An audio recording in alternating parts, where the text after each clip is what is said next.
The fourth film tonight is the original Nosferatu from 1922. It has a reputation for being an unauthorized version of Dracula, which it was. It was supposed to be about Dracula. The Bram Stoker's estate decided that that wasn't going to happen, and so changes were made, and I'm glad it wasn't destroyed like a lot of prints were, because you see the vampire in a different way. This is not the Dracula of Bela Lugosi. This is a very ugly, very rat-like creature. He represents disease and evil. And Max Schreck, who plays Count Orlok, is just fantastic. I don't know how much makeup there was to create the look of Count Orlok, but being silent, everything had to be done through gesture, through glances, and mostly body language, and it really is disturbing. I, as I've said before, I don't frighten easily. No film has ever had the capacity to scare me. That doesn't mean to say I can't be scared.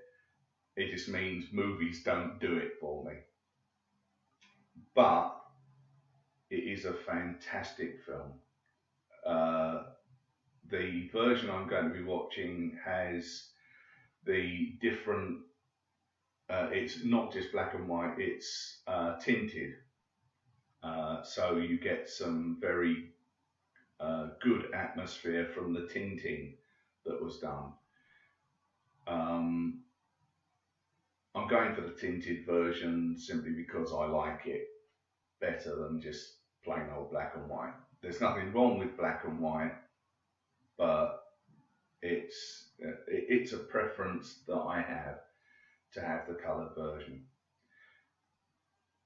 The sets are not brilliant, let's face it.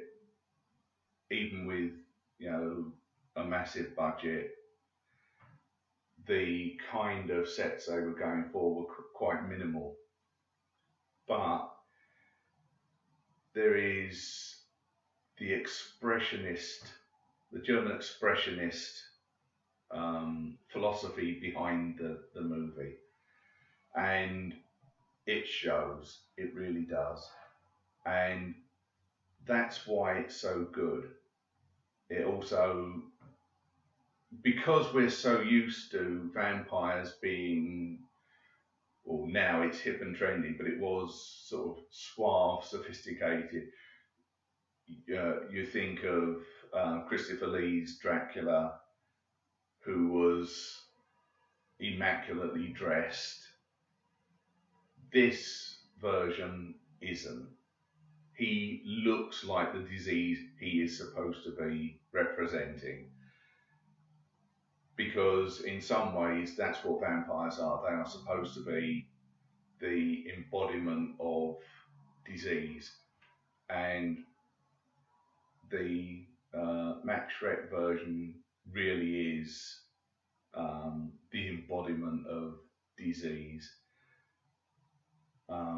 He controls rats, and there's quite a few rats in it.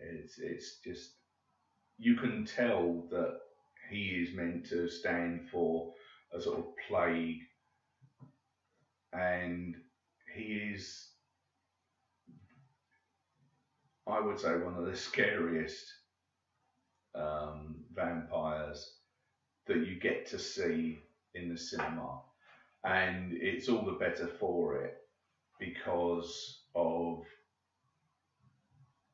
when it was made. Vampires weren't hip, they were still supposed to be the embodiment of disease, and there was something different about vampires than you get now, where they're all hip trendy and they're all angst ridden. He is just plain evil, and as I say, it's a better film for it. Some people might not like a silent movie, but if you're going to see a silent movie, this is the one to see, especially if you're a horror fan. But even if you're not a horror fan, it's worth watching it because of the German expressionism that it is part of the movement of. So, hope you enjoy it. Again, if you don't get to see it tonight, I hope you get to see it at some point because it is a fantastic movie. It is a little slow, but take it for what it is. All old films should be taken as a product of their time, like all films should be. And it is a fantastic example of the German expressionism that came out in that time in Germany, in a sort of Weimar Republic Germany. So, hope you enjoy it.